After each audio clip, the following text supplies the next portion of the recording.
Haleluya, kita baca agak panjang ya. Kita baca kitab Filipi pasal 3 semuanya ya, dari ayat 1 sampai ke 21 ya. Filipi pasal 3 ayat 1 sampai 21. Semua ayat ya dalam kitab Filipi pasal 3, dan supaya bacaannya sama, kita akan baca bersama-sama sebagaimana tertulis di depan. Kita baca bersama 3, 4. Selebihnya hai saudara-saudaraku, bersukacitalah di dalam Tuhan. Untuk menuliskan hal-hal yang sama kepadamu, bagiku sebenarnya tidaklah mencemukan, tetapi bagimu itu pasti. Waspadailah anjing-anjing, waspadailah pekerja-pekerja yang jahat, waspadailah penyunat palsu. Sebab kita adalah orang-orang bersunat yang beribadah kepada Elohim dalam roh dan bermegah dalam Hamasya Yeshua, dan yang tidak bersandar dalam daging. Sekalipun aku yang juga memegang keyakinan dalam daging, bila mana ada orang lain yang berpikir untuk bersandar dalam daging, aku lebih lagi. Sunat pada hari ke-8 dari bangsa Israel, suku Benyamin, seorang Ibrani dari antara orang-orang Ibrani, menurut Torah, seorang Farisi. Berdasarkan semangat yang mengajar jemaat, berdasarkan kebenaran dalam Torah yang tiada bercacat. Namun apapun yang dahulu merupakan keuntungan bagiku, aku telah menganggap itu kerugian karena Hamasya.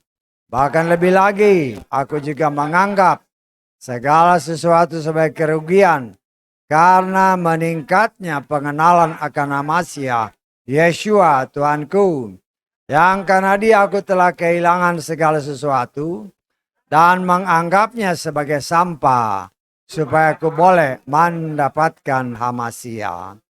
Dan aku boleh didapati dalam dia tanpa memegang kebenaranku yang dari Torah, melainkan melalui iman Hamasya, yaitu kebenaran dari Elohim atas dasar iman.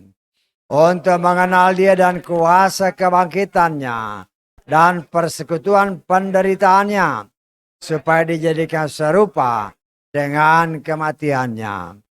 Bila mana aku benar-benar dapat mencapai kebangkitan dari antara orang mati, bukan karena aku sudah mendapatkannya atau sudah disempurnakan, tetapi aku mengajarnya kalau aku pun dapat menangkapnya, karena aku juga telah ditangkap oleh Hamasya Yeshua. Hai saudara-saudara, aku tidak menganggap diriku sendiri telah menangkapnya, tetapi satu hal di satu sisi, dengan mengabaikan apa yang di belakang, dan di sisi lain dengan menjangkau kepada apa yang di depan, aku mengejar ke arah sasaran, yaitu hadiah panggilan Lur Elohim dalam Hamasya Yeshua. Oleh karena itu, seberapa yang sempurna, biarlah kita memikirkan hal itu. Dan jika kamu memikirkan sesuatu yang berbeda, Elohim akan menyingkapkan hal itu kepadamu. Meskipun demikian, sesuai dengan apa yang telah kita capai, berjalanlah dengan patokan yang sama, pikirkanlah hal yang sama. Hai saudara-saudara, jadilah sesama peneladan denganku, dan amatilah mereka yang hidup secara demikian, sebagaimana kamu menganggap kami contoh. Sebab banyak orang hidup yang sering kukatakan kepadamu, dan sekarang pun aku mengatakannya dengan menangis, sebagai musuh-musuh salib Hamasya, yang kesudahannya kebinasaan, yang ilahnya perut, dan kemuliaan ada dalam aib mereka yang memikirkan hal-hal duniawi. Sebab kewargaan kita berada di dalam sorga.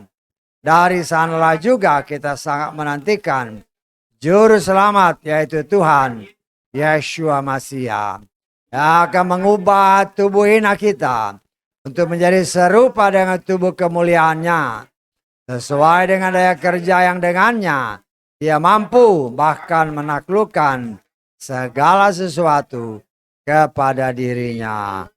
Haleluya, amin. Puji Bapa Yahweh. Kita bersyukur ya. Suratnya panjang, tetapi awal dikatakan oleh firman Tuhan.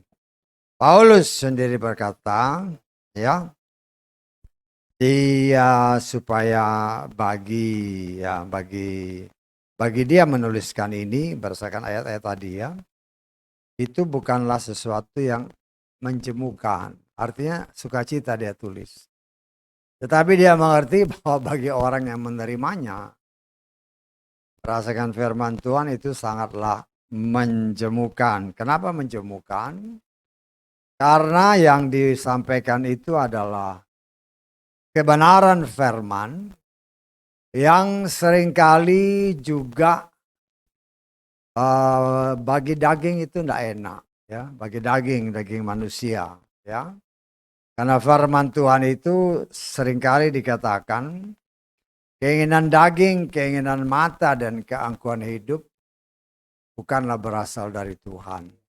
Jadi apabila seorang rasul mengirimkan surat-surat ya kepada jemaat-jemaat yang pernah dia layani, ya, surat-surat itu sangatlah boleh dikatakan sangat tajam ya bagi orang yang membacanya.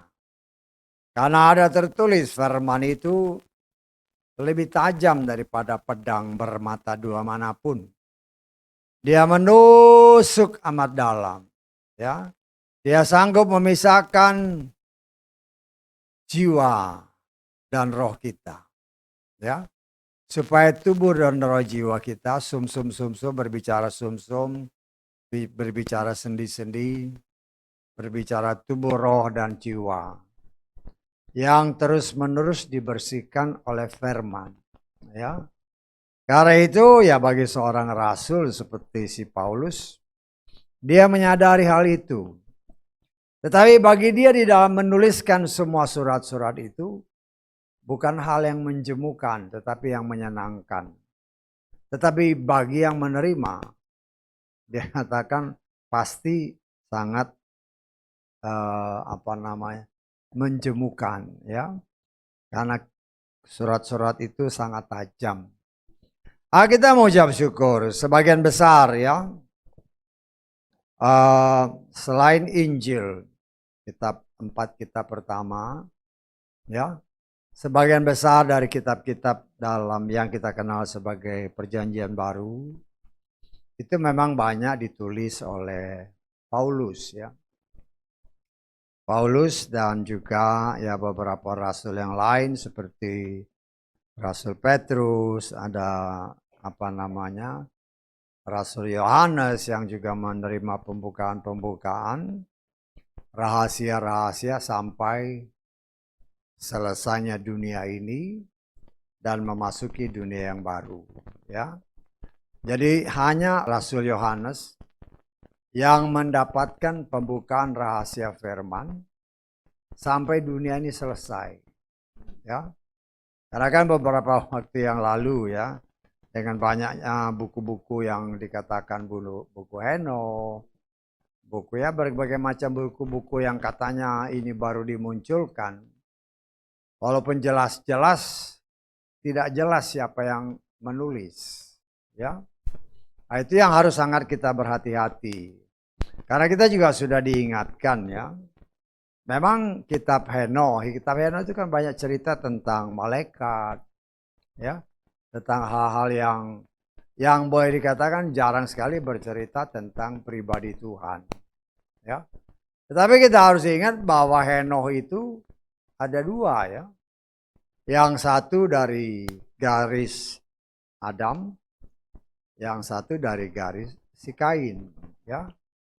Nah, di situ kan dicerita tentang malaikat-malaikat yang jatuh dan Henoh diharapkan sebagai perantara, ya, antara Bapa Yahweh dengan Henoh untuk dalam tanda kutip mendamaikan malaikat-malaikat yang jatuh, ya.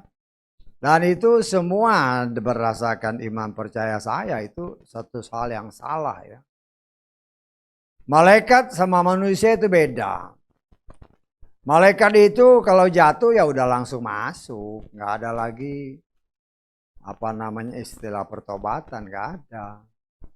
Karena ya kalau boleh dikatakan dari dalam beberapa hal kan dia levelnya itu ya dia memang untuk menolong manusia. Artinya dia boleh dikatakan levelnya ya mungkin dikatakan sedikit lebih dari manusia, ya. Dia kan roh, kalau kita manusia daging yang mempunyai banyak keterbatasan. Jadi kita harus sangat berhati-hati ya karena tapi sekarang ini kitab itu kan sudah mulai berkurang. Waktu baru-baru muncul sampai ada pelayan-pelayan Tuhan yang berani berbicara bahwa kitab ini adalah kitab yang dikatakan oleh kitab Daniel yang dimeteraikan sampai akhir zaman. Nah, kalau pelayan Tuhan model kayak gini, berarti dia tidak mengecek firman Tuhan dengan benar, ya. Karena hanya kitab Wahyu lah yang menceritakan segala sesuatu sampai detail. Ya, bukan kitab Henoh dengan segala macam itu karena kan berdasarkan apa yang mereka kata, oh ini yang dimeteraikan dalam kitab Daniel, nanti dibuka pada akhir zaman. Ya, itulah kalau hanya apa namanya penafsiran, saya katakan ya itu bukan dari Roh Kudus, ya. Karena yang dituliskan sampai ke akhir zaman itu hanyalah yang ditulis oleh Rasul Yohanes, ya. Rasul yang paling dikasihi. Kriterianya sama antara Daniel dengan Rasul Yohanes. Dua-dua orang Ibrani, ya. Dan saya sangat percaya, ya, ingat, Tuhan itu setia kepada firman-Nya. Yesua berkata, keselamatan itu datang dari bangsa Yahudi. Ya. Lo kalau kitab-kitab yang tadi saya katakan itu kan nggak tahu siapa yang nulis. Kalau itu bukan orang Yahudi yang menulis, itu bertentangan dengan apa yang dikatakan Yesua. Karena keselamatan datang dari bangsa Yahudi. Jadi semua itu harus turun dari Bapa Yahweh melalui bangsa Yahudi. Karena ada tertulis, engkau harus menjadi terang bagi bangsa-bangsa. Terang itu kan firman. Ya.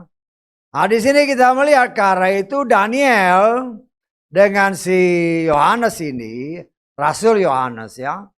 Itu kriterianya sama-sama orang Yahudi. Sama-sama anak sulung Bapa Yahweh.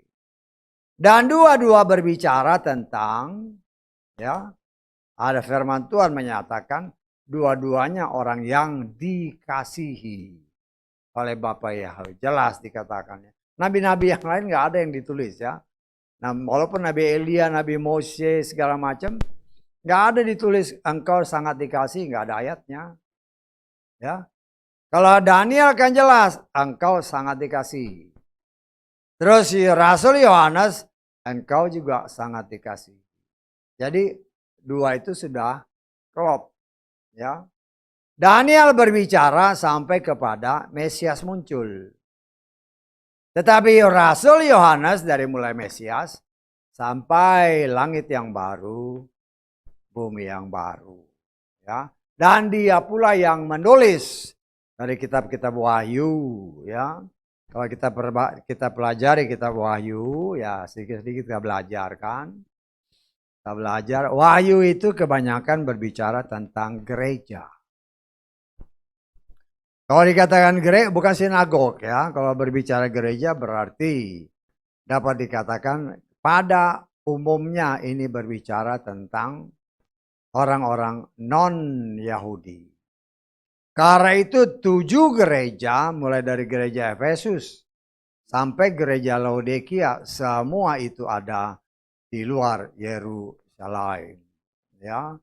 Dan 7 gereja ini Yeshua sendiri yang memimpin mereka. Ya. Dan gereja, karena seperti yang saya katakan tadi, ya, ingat ya bahwa firman Tuhan itu harus berjalan sesuai dengan kehendak Tuhan. Ya, kalau kita lihat ya, kita lihat dulu di dalam firman Tuhan yang senantiasa yang harus kita ingat ya, kita lihat di dalam Yohanes pasal keempat ayat ke-22 ya. Kamu menyembah apa yang tidak kamu kenal, kami menyembah apa yang telah kami kenal. Perhatikan, karena keselamatan itu berasal dari orang-orang Yahudi. Ini harus diingat benar-benar. Ya, Tuhan itu tidak mungkin melenceng dari firman-Nya. Ya, artinya firman itu segala sesuatunya, apalagi pembukaan rahasia itu, yaitu ya ini satu anak sulung ya atau anak angkat.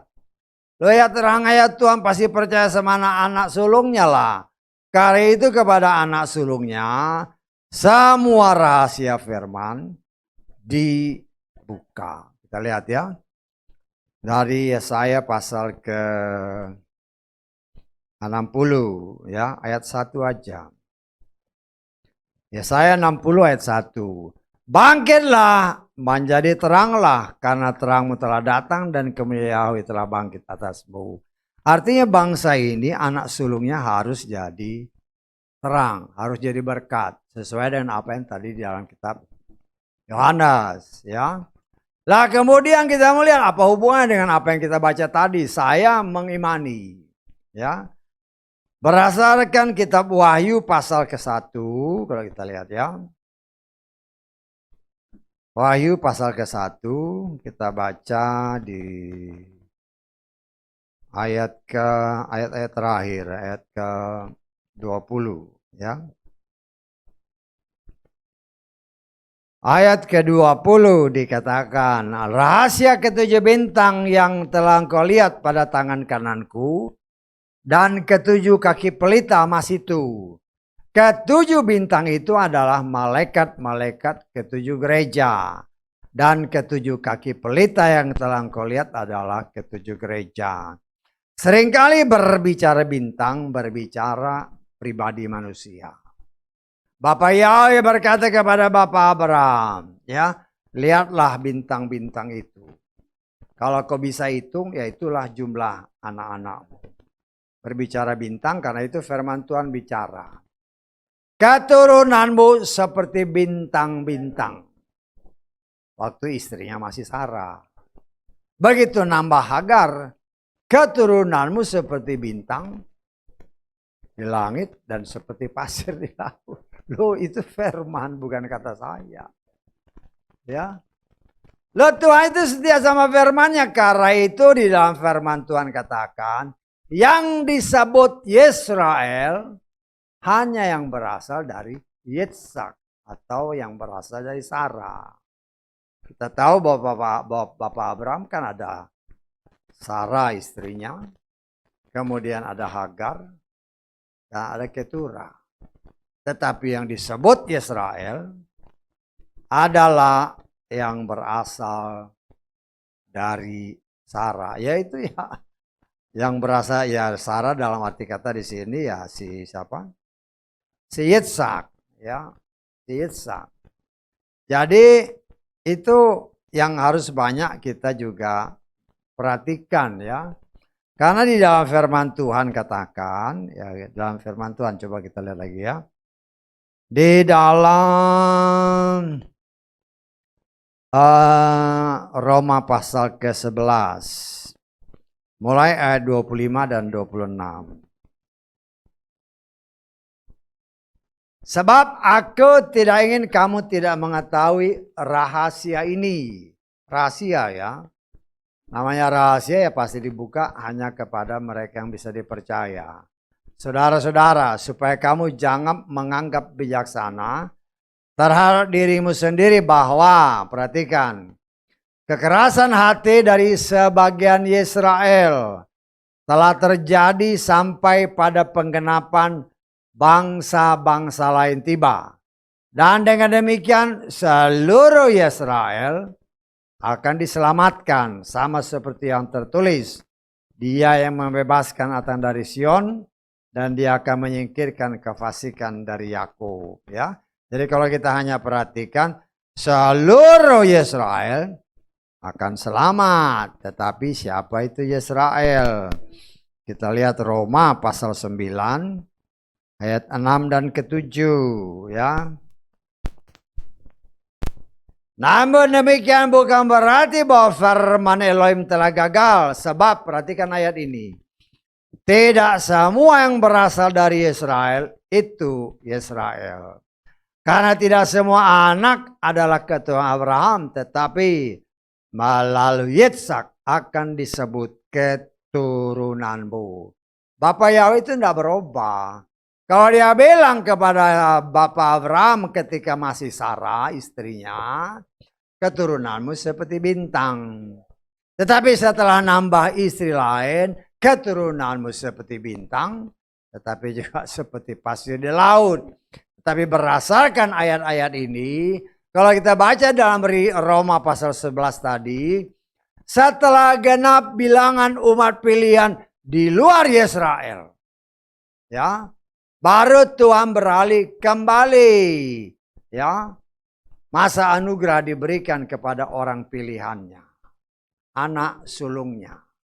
Tetapi hanya Israel yang berasal dari Sarah, yang disebut Israel.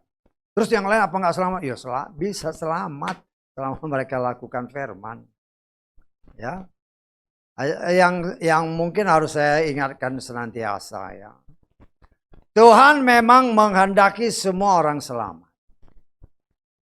Orang percaya kepada Bapa Yahweh tetapi dalam Yeshua Masih belum tentu mereka selamat, tetapi belum tentu diangkat. Bisa tangkap, ya? Jadi semua memang dijamin selamat. Tetapi yang dinamakan selamat itu belum tentu mereka diangkat. Karena kita Wahyu pasal 7 jelas yang berkali-kali kita baca, ya. Ada orang-orang yang diselamatkan, tetapi mereka harus melalui masa kesukaran besar. Nanti saudara baca lagi dalam Wahyu pasal 7. Karena kita sudah berulang-ulang itu, ya. Tetapi kita mengharapkan supaya kita bisa memperoleh bagian diangkat. Itu kan iman kita, ya. Karena itu ya tergantung kita sebenarnya.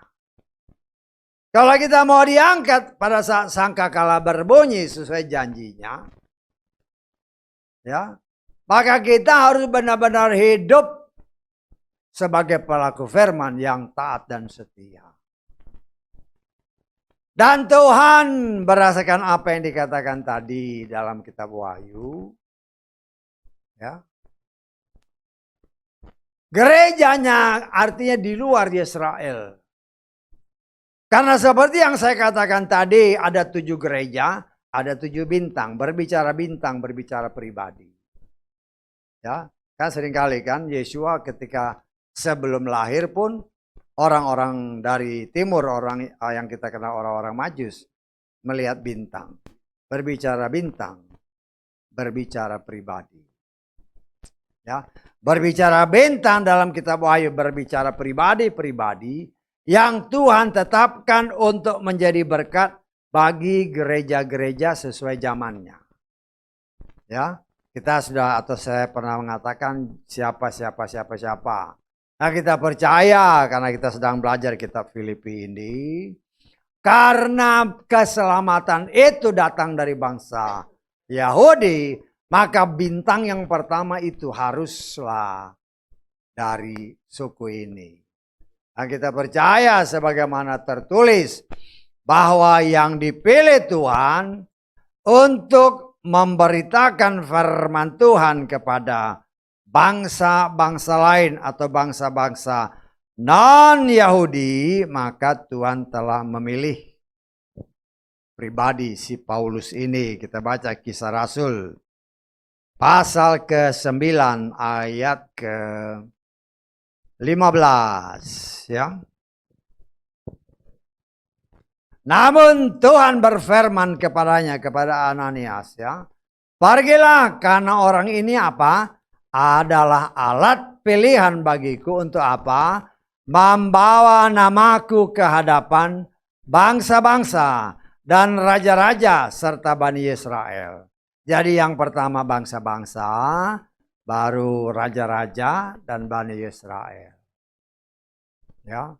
Dan kita melihat cara Tuhan bekerja yang luar biasa. Ya. Paulus ini berdasarkan apa yang tadi dinyatakan. Dia itu seorang Ibrani tulen. Ya. Bahkan dia katakan dia disunat pada hari ke-8 sesuai dengan Torah. Dia itu berdasarkan apa yang dikatakannya. Dia seorang ahli Torah. Ya. Artinya dia menguasai Torah dengan sungguh-sungguh. Karena itu setelah dia bertobat dengan cara Tuhan, tidak membutuhkan waktu yang lama, dia langsung dikirim oleh Tuhan. Karena dia, saya percaya sudah memiliki dasar iman yang kokoh. Yaitu memiliki dasar iman, yaitu dasar Torah. Torah itu yang seringkali saya katakan, itulah dasar iman kita. Ya. Dengan dasar Torah, tetapi dahulu karena dia belum dicelikkan matanya oleh Tuhan, ya, karena dia menganggap bahwa, ya, berdasarkan Torah kan Yesua ini dianggapnya melenceng dari Torah. Melenceng bagaimana? Loh, dia banyak melakukan mujizat justru pada hari Sabat, ya. Dia buta ya, orang-orang itu kan nggak ngerti. Yang penting kalau Sabat nggak boleh kerja. Padahal kan Yesua bilang, lo para imam dan juga biasanya sunat itu dilaksanakan juga hari Sabat. Tapi itu nggak berdosa. Tetapi karena waktu itu kan belum terbuka, sehingga ya dia secara Torah itu dianggap benar. Ya, secara Torah dia menganiaya bahkan membinasakan orang lain demi Torah, pada waktu itu dianggap suatu kebenaran. Tetapi setelah dicelikan matanya dia baru mengerti bahwa dia ternyata salah. Karena itu dikatakan dari apa yang tadi kita baca. Yang dahulu merupakan satu keuntungan karena dia, ya mungkin kalau saya boleh tafsirkan, dia ini kalau saya boleh katakan salah seorang yang mempunyai pendidikan yang paling tinggi dari sekian banyak rasul. Ya, mungkin kalau dikatakan gelarnya mungkin doktor dia dalam hal pengetahuan Torah. Ya, karena itu segala sesuatu dia selalu bilang berdasarkan Torah. Ya, berdasarkan Torah. Karena itu banyak kan tentang perempuan, dia juga bilang ini berdasarkan Torah begini. Ya, tetapi banyak sekarang ahli-ahli yang menamakan diri ahli teologi, oh itu salah, itu bukan Torah, itu ada sejarah. Lah bagaimana sih? Ya. Tapi itulah kita melihat perkembangan yang luar biasa. Dan kita sesungguhnya, kalau kita mau jujur, kita mendapatkan berkat ini ya dari bintang yang pertama ini, yaitu si Paulus yang mewartakan seluruh kebenaran firman bagi khususnya orang-orang non-Yahudi. Ya, dia pergi ke orang Yahudi tapi orang Yahudinya nolak. Ya, karena orang Yahudinya nolak, ya dia pergi kepada bangsa-bangsa lain. Kita lihat di Kisah Rasul pasal ke 13 ayat ke-46. Namun sambil berbicara dengan berani, Paulus dan Barnabas berkata, adalah perlu bahwa firman Elohim pertama-tama dibicarakan kepadamu. Tetapi karena kamu menolaknya, kamu memutuskan bahwa dirimu sendiri tidak layak untuk hidup kekal. Lihatlah, kami dibelokkan kepada bangsa-bangsa lain. Bangsa ini menolak. Itulah cara si sutradara agung ini mengatur segala sesuatu. Kalau ya kita kan boleh berandai-andai. Kalau pada waktu itu semua orang Israel terima, ya kita binasa. Udah selesai tugasnya. Karena kan Yesus bilang dalam kitab Matius kan, aku pergi, aku diutus untuk domba-domba Israel yang hilang. Loh kalau ini sudah dia kumpulin, udah dapat, dia udah selesai tugasnya. Ya tinggal kita yang non Israel, anak adopsi ini nggak perlu dibuang aja, udah dibinasakan aja. Tetapi itulah kasih Tuhan, karena walaupun bagaimana, kita ini juga adalah ciptaannya. Sehingga kita diberi kesempatan dengan caranya. Untuk kita bisa mendengar kabar keselamatan. Dari rasul yang memang sudah dia pilih, yaitu si Paulus ini. Dan Tuhan mau kasih lihat seorang Paulus yang ahli dalam, ya kan dia bilang, aku orang Farisi. Ya, artinya orang yang memang ahli Torah. Ya. Tetapi setelah dia mengenal Yeshua lebih dalam lagi, semua itu dianggapnya sebagai sampah. Tidak ada gunanya.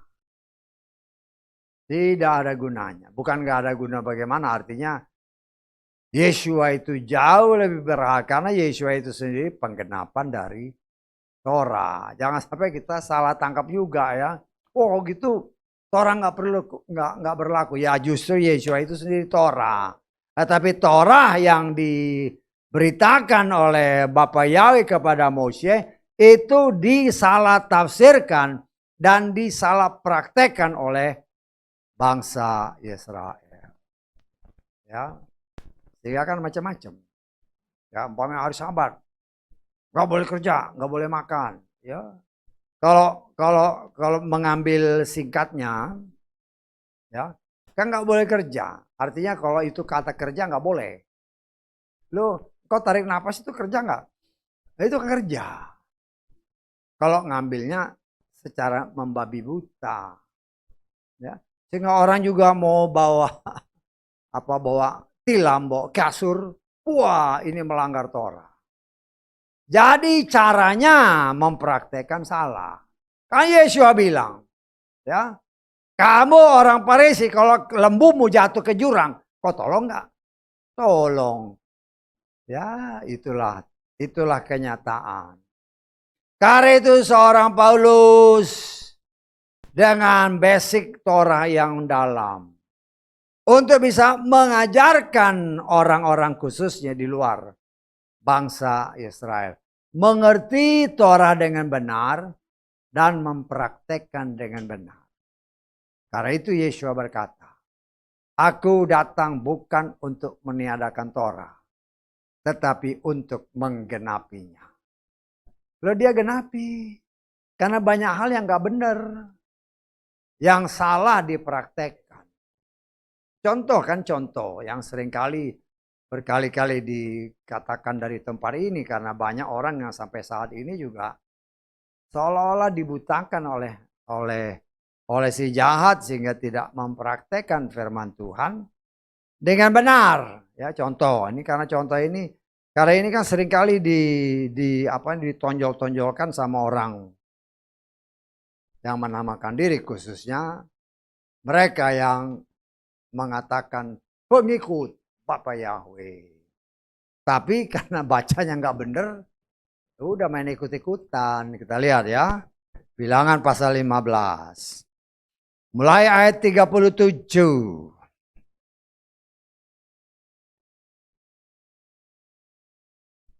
Berfirmanlah Yahweh kepada Mose dengan mengatakan, berbicara kepada Bani Israel, haruslah engkau mengatakan kepada mereka bahwa Perhatikan ayatnya benar-benar ya. Mereka harus membuat jumbai pada ujung-ujung baju. Nah, itu kan baju. Ya. Turun-temurun haruslah mereka memberikan benang pewarna nila pada jumbai di ujung-ujung baju mereka. Dan akan terjadi kepadamu ketika kamu melihat kepada jumbai itu, maka dia akan mengingatkan kamu kepada semua perintah Yahweh agar kamu melakukannya.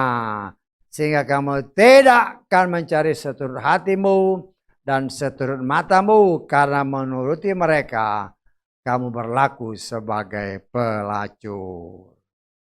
Lah, dulu kan waktu baru-baru kita mengenal Bapak Yahweh. Wah, saya kalau nggak pakai talit ini, saya nggak berani berdiri di mimbar.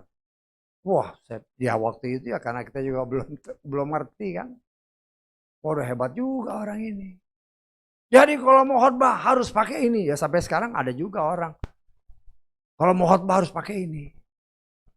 Lo baca firman Tuhan yang karena dulu kan banyak orang yang harus pakai. Baca firman Tuhan yang benar supaya jangan salah. Ya. Kalau ada anak-anak kita mungkin ya umur 3-4 tahun lah yang udah ngerti-ngerti sedikit lah ya. Ada kain sama ada baju. Terus kita bilang, tolong ambilkan papamu baju. Yang diambil kan pasti baju, bukan kain. Loh, firman Tuhan jelas katakan, taruh jumbai-jumbai itu di baju. Loh, yang ditaruh bukan di baju tetapi di kain. Udah gitu bangga lagi. Oh, ini perintah Tuhan. Loh, baca firman Tuhan yang benar. Ya. Dan firman ini jelas mengatakan bahwa itu untuk supaya kamu ingat firman. Dan dalam prakteknya banyak orang yang menamakan diri orang-orang ahli Torah, termasuk si Paulus ini.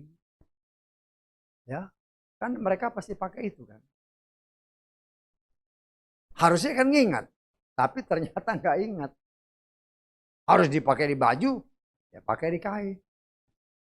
Dengan berbagai macam alasan-alasan. Loh, bagi saya sih udah salah ya salah, jangan sok memperbaiki untuk membuat seolah-olah bahwa engkau melakukan firman, salah kau. Karena ketidakmengertian firman Tuhan dengan benar, maka Yesua berkata, aku datang untuk menggenapi. Engkau dikasih disuruh dipakai di baju, ternyata engkau taruh di kain. Itu aja sudah salah. Kalau sudah salah ya berarti awalnya udah salah ya, terusnya salah. Karena itu dikata, aku berikan kamu roh penolong. Roh untuk kamu ingat-ingat firman Tuhan. Roh Kudus. Tapi banyak orang ya lebih senang pakai itu daripada terima Roh Kudus. Ya. Saya kadang-kadang berpikir ya wajar lah. Jangan-jangan orang yang pakai talit itu nggak percaya Roh Kudus. Lebih percaya ini. Saya kalau pakai ini, aura saya naik. Waduh. Aduh, bagaimana ini pelayan Tuhan? Memangnya itu kain aja. Dibilang kalau pakai ini saya rasanya aura saya naik. Akibatnya apa? Loh, karena mengabaikan peran Roh Kudus. Akhirnya apa? Ngajarin. Apa yang diajarin? Kalau mau tahu di rumahmu ada setan, caranya gini ya. Kok diajarin cari setan, bukan cari Tuhan? Loh, itu bukan sesuatu hal yang main-main nih. Itu serius. Tuhan berbicara, jangan engkau mempelajari tentang setan. Tetapi karena yang dipakai itu ya kain, bukan percaya kepada Roh Kudus, ya akhirnya ngajarnya melenceng kemana-mana. pengetahuan palsu. Itu yang dianggap sebagai kebenaran. Akhirnya membuat banyak iman orang melenceng. Saya dengar itu sedih. Ya. Kamu kalau baptis harus dalam nama Bapa, Anak, Roh Kudus. Ya. Bapa Yahweh, Besem, Yeshua Mashiach. Ruah Kudus. Aduh, gimana ini?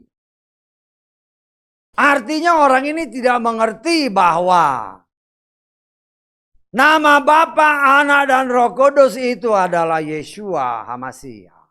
Kita sudah lihat kan waktu di dalam terjemahan bahasa Inggrisnya. Nah, kita lihat lagi lah. Dalam Matius pasal ke-28. Supaya kita ngerti ya, ini kelihatannya sepele, tetapi ya itu. Karena menganggap sepele, akhirnya salah mengajar. Orang sudah dibaptis dengan benar, dia bilang salah. Oh, yang salah malah diajari, dipraktekin. Ya. Kita baca ayat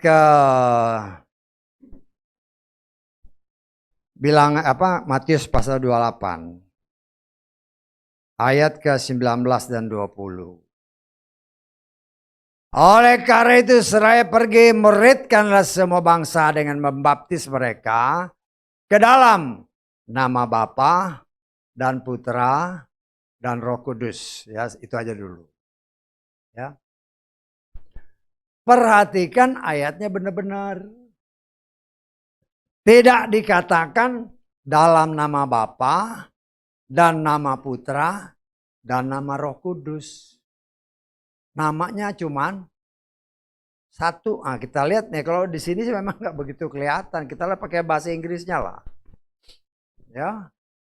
Go ye therefore and teach all nations, baptizing them in the name of the Father and of the Son and of the Holy Ghost.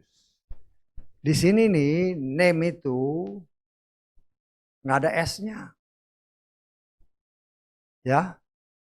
Kalau bahasa Inggris ada S-nya berarti namanya banyak. Nama Bapa, nama Anak, nama Roh Kudus. Karena ngandalin talit tidak dibuka oleh Roh Kudus. Akhirnya engkau harus baik dibaptis. Jadi ajarin ke orang, dipraktekkan ke orang. Dibaptis dalam nama Bapa, Anak, dan Roh Kudus. Dalam nama Bapa Yahweh, Besem Yeshua HaMashiach, Ruah Kodes. Dalam nama Bapa Yahweh, di dalam Yeshua HaMashiach, tambah lagi nama Roh Kudus. Roh Kudus itu bukan nama. Ya, kita lihat dalam ini kan dibilang kepada siapa? Ya, banyak orang kan, mana ada ayatnya? Kalau baptis itu harus laki-laki. Wow, kelihatannya hebat kan? Baca firman Tuhan itu yang hati-hati. Ya, kita lihat di dalam Matius tadi, Matius pasal ke-28 tadi, bahasa Indonesianya aja. Kita baca ayat ke-16. Dan kepada siapa? Ke-11 murid. Saya percaya. Selain 11 murid, kemungkinan besar di situ ada Maria Magdalena, di situ ada Maria ibu Yeshua. Tetapi jelas dikatakan di sini kepada ke-11 murid dia berbicara. Loh, karena nggak ada Roh Kudus, karena pakai talit, mana ada ayatnya? Itulah kau dibodohi oleh setan. Ya. Loh, ke-11 murid ini kan semua laki-laki. Jadi jangan sampai ya banyak orang yang tertipu ya. Saya sedih. Sedihnya kenapa? Karena ada orang yang pernah dibaptis di sini, diulang lagi di sana, harus pakai nama Roh Kudus. Dalam hati saya, dari mana kau dapat ini? Begitu ngajarin lagi di sini. Tolong kasih tahu Pak Leo tuh. Salah baptisnya, kurang. Aduh, dasar setan membodohi. Kita lihat lagi. Ya. Di dalam Markus pasal ke-16 ayat ke-14. Sesudah itu ketika mereka sedang duduk makan, dia tampak oleh mereka yang apa?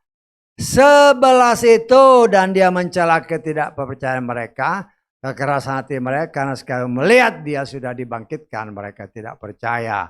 Dan dia berkata kepada mereka, siapa itu mereka? Ya 11 murid. Mengertilah bahwa inilah ayatnya yang menyatakan bahwa Yesua itu memerintahkan di bab yang baptis itu hanya laki-laki. Perempuan gak boleh baptis. Gak ada ayatnya. Kalau engkau mau ngotot ya silakan. Tapi saya sebagai pelayan Tuhan harus berani menyatakan. Apalagi ada pelayan Tuhan menyatakan. Ya orang itu yang pakai tali-tali itu. Mana ayatnya? Kasih tunjuk. Loh ini ayatnya ngerti gak? Ya. 11 murid itu semuanya laki-laki. Jadi kita sebagai anak-anak Tuhan, kalau kita nggak hati-hati, ya itu hamasia-hamasia palsu itu yang menyebarkan berita-berita.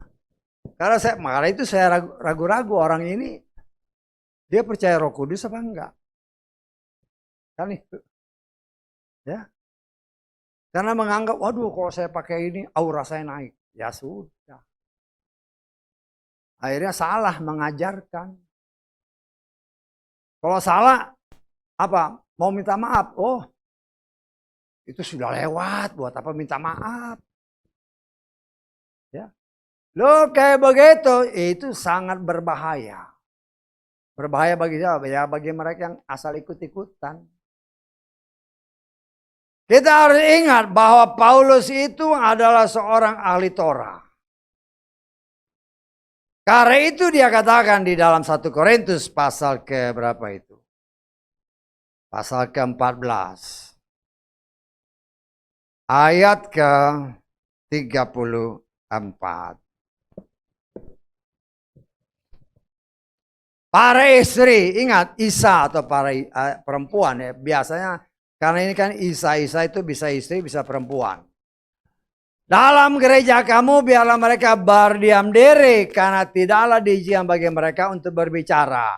Sebaliknya tunduk sebagaimana apa? Torah mengatakannya. Tapi di sana, oh itu bukan Torah, itu sejarah. Lah, katanya sarjana teologi ya. Jelas-jelas Torah, dibilang sejarah. Itulah kalau anti hampasia ya kayak gitu. Kelihatannya bagus. Karena apa? Memang ini zaman gereja terakhir, zaman gereja Laodikia. Zaman Laodikia artinya persamaan hak azazi manusia. Karena itu mereka berani mengatakan, kan sama aja perempuan sama laki. Perempuan sama laki tidak sama dalam pandangan Tuhan. Jangan kau sama-samakan. Dan Yesua tidak pernah mengirim perempuan berjalan sendiri. Kecuali kalau dia dengan suaminya. Karena Priscilla Aquila itu. Priscilla itu ngikutin suaminya si Aquila. Dan memang ayat firman Tuhan kalau kita baca dengan teliti. Ya. Ayat-ayat ini beberapa kali saya atau Tuhan ingatkan untuk diutarakan. Supaya kita sangat hati-hati. Ya. Matius pasal ke-19 ayat ke-29. Karena ayat ini banyak orang yang tidak memperhatikan dengan teliti. Akhirnya terjebak karena keinginan sendiri. Ya, melenceng dari firman. Perhatikan baik-baik. Setiap orang yang sudah meninggalkan satu rumah, 2 saudara laki-laki, 3 saudara perempuan, 4 ayah, 5 ibu, 6 istri, terus anak, terus ladang, demi namaku, ia akan menerima 100 kali lipat dan akan mewarisi hidup kekal. Perhatikan ayatnya kata per kata. Yesua itu adalah Torah yang hidup. Dia tidak mungkin melanggar Torahnya. Tetapi banyak orang karena tidak memperhatikan ayat ini dengan sungguh-sungguh, akhirnya hanya sesuai pikiran. Tidak ada di sini ayatnya yang mengatakan meninggalkan suami. Ada nggak ayatnya? Nggak ada. Nggak ada ayatnya yang meninggalkan suami. Artinya istri just stay at home.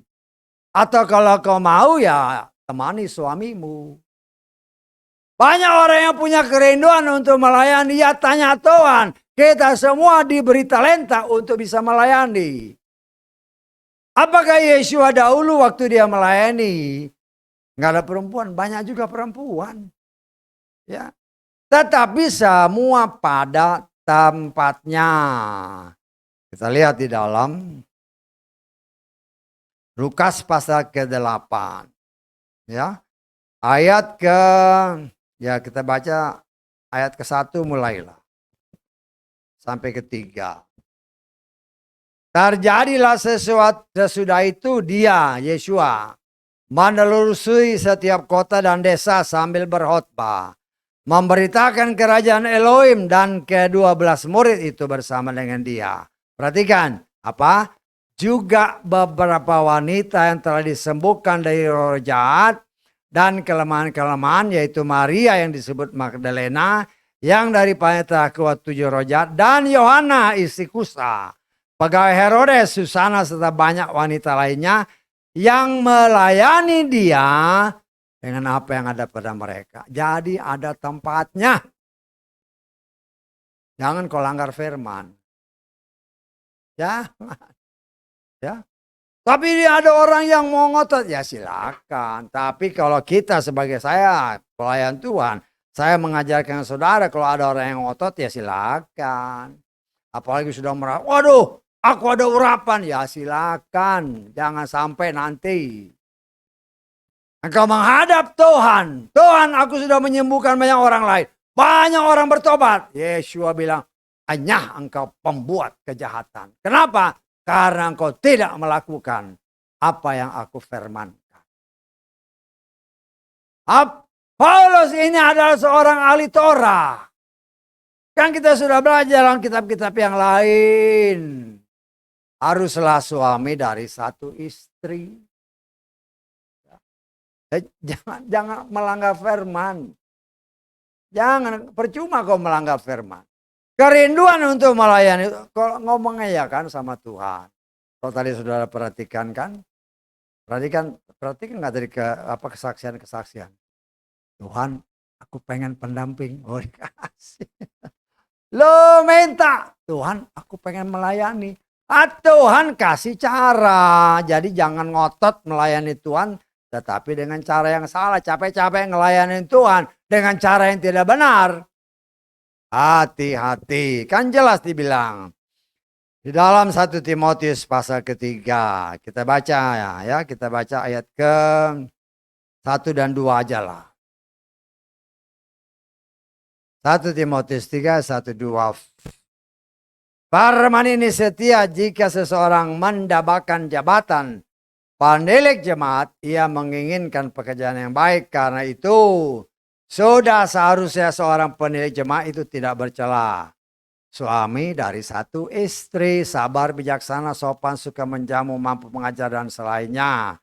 Tidak ada firman yang menyatakan istri dari satu suami. Jangan dibalik. Jangan dibalik. Ya. Dan disinilah kita belajar. Ya, tadi kan kesaksian itu harus diingatkan. Aku pengen layani.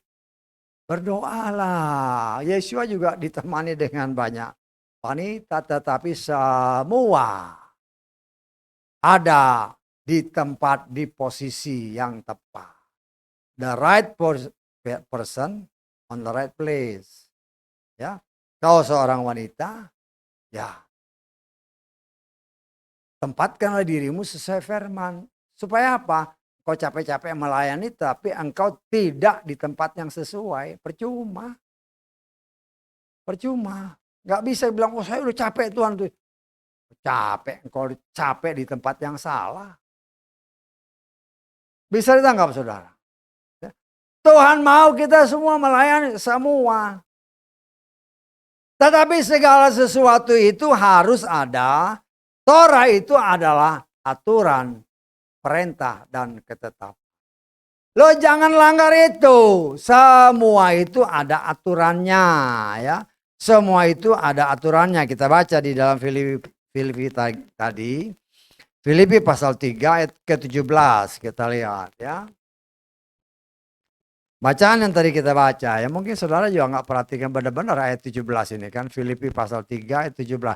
Hai saudara-saudara, jadilah sesama peneladan denganku dan amatilah mereka yang hidup secara demikian. Sebagaimana kamu menganggap kami contoh. Dalam terjemahan Lugas. Hai saudara-saudara, teladani aku dan amatilah mereka yang hidup dengan cara yang sama seperti yang telah memberi teladan kepadamu. Cara yang sama, aturan itu tidak berubah. Firman itu sifatnya kekal. Firman Bapa Yahweh. Apa yang dikatakan tidak berubah. Jangan tambah, jangan kurangi. Kalau dahulu seperti itu, sampai selesai pun ya seperti itu. Nah kita belajar, coba mempelajari kan firman Tuhan dengan benar. Ketika kita semakin mengenal dia, sesuai dengan pengakuan si Paulus ini. Sungguh aku menganggap segala sesuatu sebagai kerugian karena apa? Dengan meningkatnya pengenalan akan Hamasiah. Baru kita menyadari, semakin meningkat pengenalan, artinya semakin mengerti firman Tuhan dengan benar, membuat kita tidak melangkah dalam jalan yang salah. Kita tangkap ya. Semakin kita mengenal firman Tuhan dengan benar, semakin kita mengerti di mana kita harus berjalan. Ya, jangan sampai kita salah, karena banyak orang kan memang kepengen yang melayani, kelihatannya kan jalan lurus, jalan yang benar. Tapi harus berhati-hati. Jangan sampai ya kelihatannya lurus. Kita baca Amsal pasal ke-16. Ayat ke-25. Ada jalan yang tampak lurus di hadapan manusia, tetapi apa? Ujungnya ialah jalan maut. Melayani itu bagus, memang Tuhan suka. Tetapi melayani sesuai dengan apa yang Tuhan sudah tetapkan. Jangan melenceng. Jangan melenceng. Ya tanya Tuhan, Tuhan, aku pengen melayani. Ya banyak orang yang dulu kita layani, oh, aku pengen melayani Om. Oh, ya oke. Ada orang yang bilang, aduh Om, aku kepengen seperti si Om tahu firman. Ya baca firman, nggak pernah baca firman, gimana mau tahu. Ya. Saya juga tadinya kan nol, nggak ngerti. Tapi karena aku mau bergaul dengan Tuhan dan mau benar-benar sungguh menjadi anaknya, walaupun anak adopsi. Karena aku adalah anak, maka rahasia Tuhan dia buka. Kalau namanya anak ya. Saudara sebagai orang tua, anakmu mau buka lemarimu ya anak ya biarin aja. Ya. Kecuali kalau dia nakal, dia ngambil-ngambil ya itu disentil juga. Tapi kalau dia masuk, aku masuk ini, ambil aja di kamar, ini, ya silakan. Karena anak. Demikian juga Bapak Yahweh, ini firman. Buka. Tetapi ya seperti orang tua kan umpamanya ada yang rahasia-rahasia kan nggak dikasih sama anak. Itu sesuai firman, ada tertulis. Ada rahasia yang dibuka, ada rahasia yang memang tidak bisa. Kita lihat dalam Ulangan 29 ayat 29. Gampang ya ayatnya ya. Jadi supaya ya kadang-kadang oleh kemurahan Tuhan lah kita dikasih ayat-ayat yang supaya ingat hal-hal yang tersembunyi adalah milik Yahweh Elohim kita, dan hal-hal yang dinyatakan adalah milik kita dan anak-anak kita sampai selamanya. Supaya apa? Kita melakukan semua perkataan Torah ini. Jadi ada hal-hal yang tersembunyi. Ya, nggak mungkin kan orang tua ada mungkin emas simpan di lemari itu ada emas di situ. Enggak. Tahu-tahu masih hilang. Ya ada hal yang memang tidak dibuka sama orang tuanya. Karena belum cukup umurnya. Terus nanti kalau udah cukup umur, kalau kita sudah sempurna, ya nggak ada rahasia lagi. Tahu nanti kan udah rahasia kan. Kalau kita sudah diangkat, saya mengimani, kita bisa tanya, apa ya weh, aku pengen tahu tuh di Kejadian 1 sebelum ayat 1 tuh gimana? Bisa ditangkap maksud saya? Pasti Tuhan buka, Kenapa dibuka? Karena kita sudah anak yang sudah disempurnakan. Saya nggak tahu saudara pernah punya pikiran seperti itu. Saya punya pikiran seperti itu. Nanya sama Bapak Yahweh. Nanya sama Bapak Yahweh, aku pengen tahu Tuhan boleh nggak? Kan boleh apa enggak gitu. Kenapa? Karena bukti-bukti secara pengetahuan kita tahu. Ada banyak sekali ditemukan saat ini binatang-binatang purba yang umurnya sekian juta tahun. Apakah itu mustahil? Tidak. Saya menafsirkan itu terjadi sebelum Kejadian 1 ayat 1. Atau pada Kejadian 1 ayat 1. Karena ketika Tuhan menciptakan semua sempurna. Tapi ayat kedua, tiba-tiba terjadi kekacauan. Kita tidak tahu berapa tahun Kejadian 1 ayat 1 dengan Kejadian 1 ayat 2. Tidak tahu kita berapa tahun. 1.000.000 tahun, 1 juta, 2 juta, kita nggak tahu. Tetapi bukti menyatakan dinosaurus umurnya. Ya kan dinosaurus kelihatan kan? Rangka-rangkanya ditemukan. Umurnya sekian. Ada yang sudah jutaan tahun. Mungkin enggak. Lo mungkin di Kejadian 1 ayat 1 itu. Ya kita ngomonglah sama bapak kita. Papa, kita manggil dia papa kan. Abah, boleh enggak aku tahu? Kita bisa melihat betapa luar biasanya Tuhan kita. Kita mengucap syukur dengan apa yang kita terus menerus oleh kasih kemurahan Tuhan belajar. Sehingga orang seperti Paulus yang tadinya dianggap sebagai penganiaya jemaat. Tapi ya itulah kita lihat ya. Kita lihat luar biasanya Tuhan.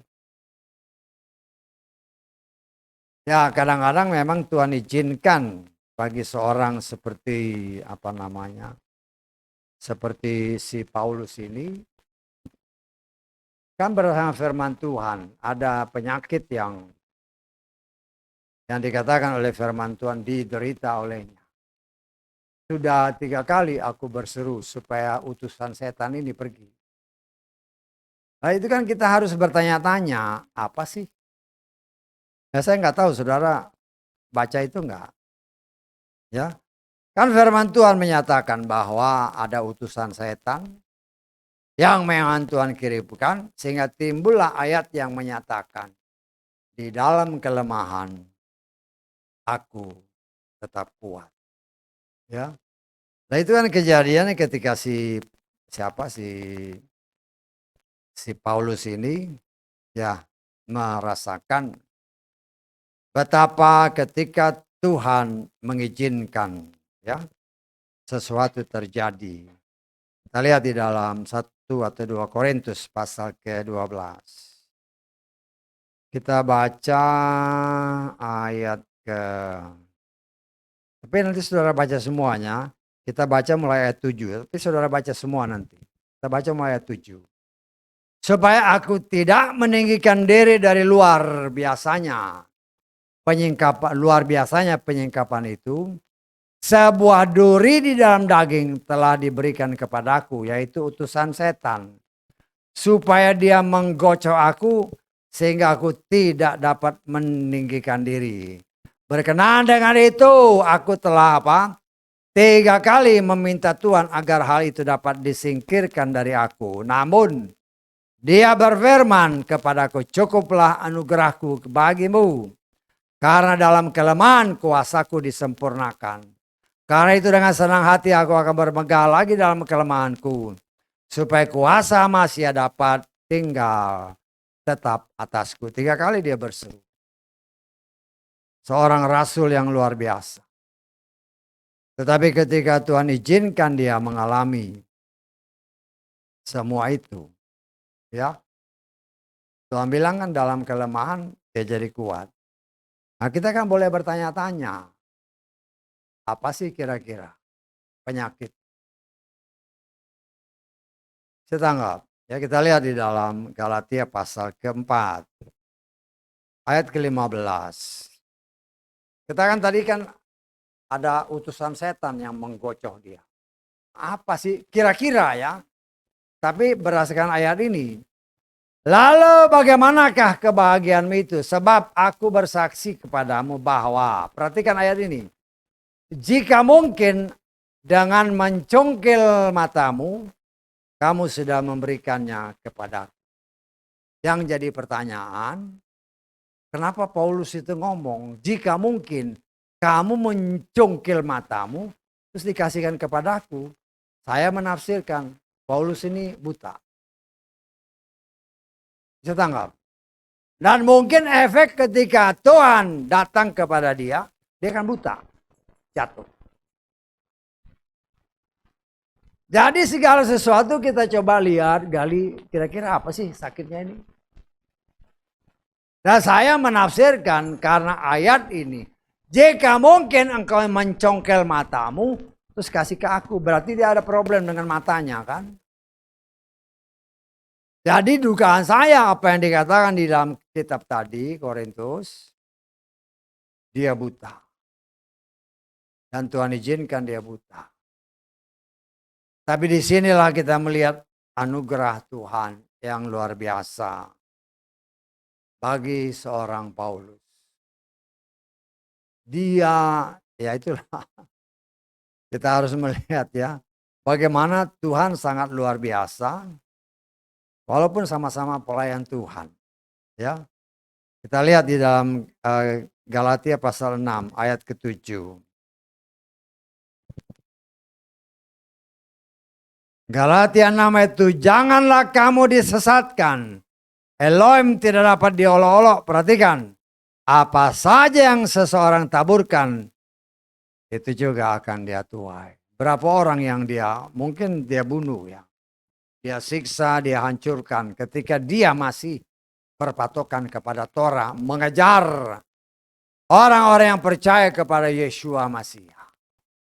Karena menurut Torah, Yeshua itu biang keladi membuat orang bangsa Israel lari dengan tidak melakukan Torah. Ya, lu banyak kan dia katakan dia sendiri mengakui dia itu penganiaya jemaat. Yang boleh saya tafsirkan, dia itu juga pasti membunuh orang demi mempertahankan Torah. Karena apa yang dia tabur, lainnya yang dia tuai. Ya. Akhirnya Tuhan buat dia sangat menderita. Berbagai macam kan masalah. Pergumulan yang harus dia hadapi. Tetapi seorang seperti Paulus, firman Tuhan katakan, ikutilah teladanku, sebagaimana aku mengikuti teladan Yeshua HaMashiach. Tapi kenyataannya ya tidak semua orang bisa mengikuti teladan Yeshua HaMashiach. Kita lihat di dalam 1 Korintus pasal ke-11 ayat 1. Jadilah peneladanku sebagaimana aku juga terhadap Yeshua atau HaMashiach. Ya. Artinya kita sebagai anak-anak Tuhan. Yang namanya anak Tuhan. Setan paling gak suka. Ya. Setan paling gak suka, karena itu setan berusaha menghancurkan mereka yang menamakan diri anak-anak Tuhan, termasuk saudara dan saya. Tetapi Tuhan tahu kemampuan kita. Dia tidak akan membiarkan kita dicelakai oleh si jahat. Karena itu dia berikan jalan, lawanlah si setan. Dia berikan senjata, lawanlah si setan. Aku beri kepadamu kuasa, kata firman Tuhan kan. Usir setan itu. Ya. Dan itu yang kita coba terus-menerus praktekkan dalam hidup.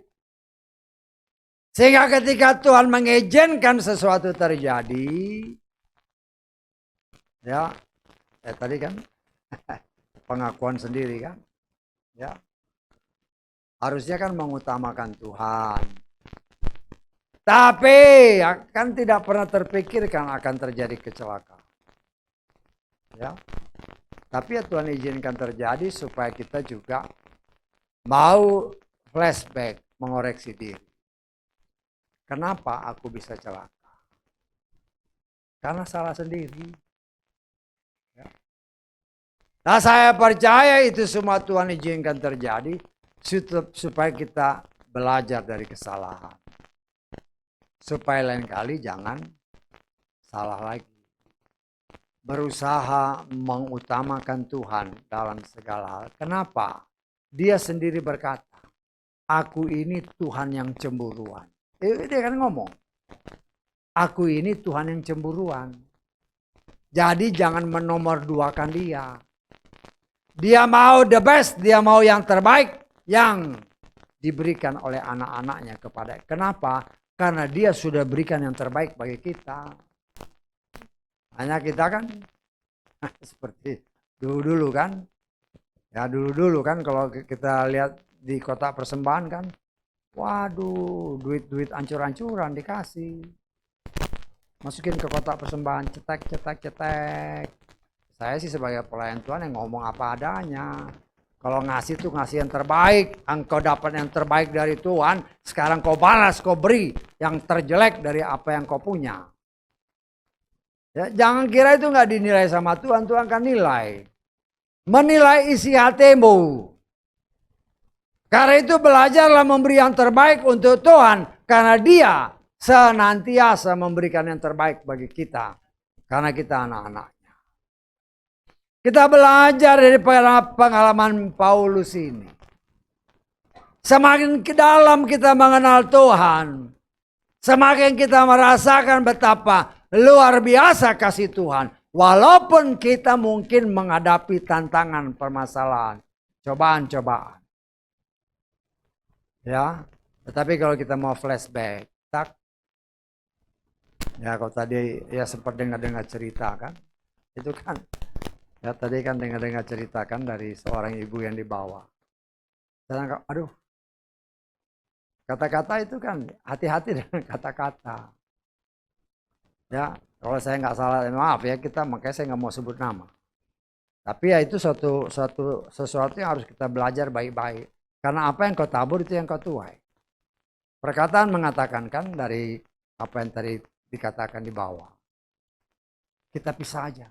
Wah, itu kata-kata yang aduh. Kalau kita tidak jaga mulut, apa yang kau tabur Itu yang kita tuai. Ya, artinya kita harus sangat berhati-hati. Sangat berhati-hati dengan kata-kata. Ya kadang-kadang ya kita bisa mengeluarkan seperti itu. Ya, tetapi habis itu ya di Tuhan kan Roh Kudus itu yang mengingatkan kita. Setelah kita diingatkan berdoa, Tuhan ampuni saya, cabut lagi itu, cabut. Jangan sampai dia berakar, bertumbuh dan berbuah. Karena suatu saat kalau engkau tidak cabut, pasti membuat masalah. Segala sesuatu yang tidak ditanam oleh Bapa harus dicabut sampai ke akarnya. Karena itu kita sebagai anak-anak Tuhan belajar dari pengalaman si Petrus ini, Paulus ini. Ya. Sehingga kita bertumbuh dalam kebenaran. Berdasarkan apa yang dikatakan saudara dan saya. Luar biasanya Tuhan dikatakan dalam ayat-ayat terakhir.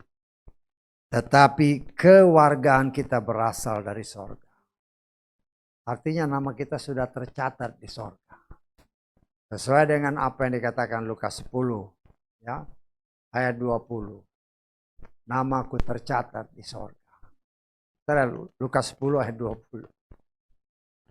Dan nanti kita hubungin dengan Filipi pasal 3 ayat 20 ini.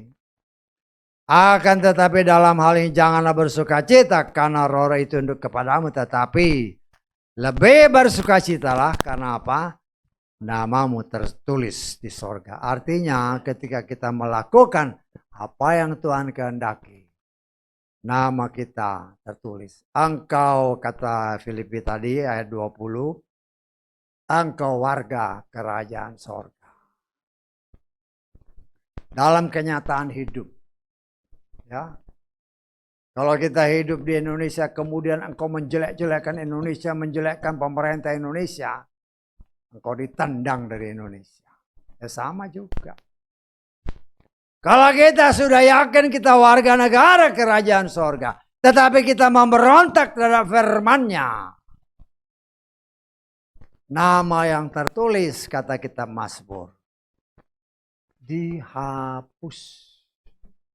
Kalau sudah dihapus, ya sudah, tempatmu di tempat yang sudah disiapkan bersama nabi palsu, binatang buas, dan si jelek. Nah, itu bukan cita-cita kita. Itu bukan pengharapan kita. Karena itu mari, sebagaimana Paulus, dia menghadapi begitu banyak tantangan. Tetapi saya percaya dia menyadari. Dulu aku membantai gereja. Sekarang aku mendirikan gereja. Tetapi untuk apa mendirikan gereja atau membuat orang-orang percaya kepada Yeshua, apa yang aku lakukan, aku alami sebagai buah. Buah yang juga membuat aku ketika dia melayani penderitaan demi penderitaan, bencana demi bencana, dia disiksa, dipukul, dicambuk berapa kali, dia mengalami karam kapal berapa kali. Tetapi kesaksian hidup Tuhan membela dia. Kenapa? Karena sebagaimana yang dikatakan Bapak Yahweh atau Yeshua kepada Ananias yang diutus untuk melayani si Paulus ini. Dia ini adalah alat pilihan. Saudara dan saya juga pilihan Tuhan. Ya. Saudara dan saya adalah warga kerajaan sorga. Nama kita sudah tertulis. Sesuai dengan apa yang kita imani tadi. Karena itu jangan kecewakan Tuhan. Jangan kita melanggar perintahnya. Jangan kita melanggar aturan perintah dan ketetapan Tuhan. Kita memang mungkin belum sempurna melakukannya. Tetapi percayalah Roh Kudus diberikan kepada saudara dan saya. Untuk memampukan kita bukan saja mengingat firman. Tetapi mempraktekannya. Memberitakannya bagi banyak orang untuk kemuliaan namanya. Karena itu mari sama-sama kita maju.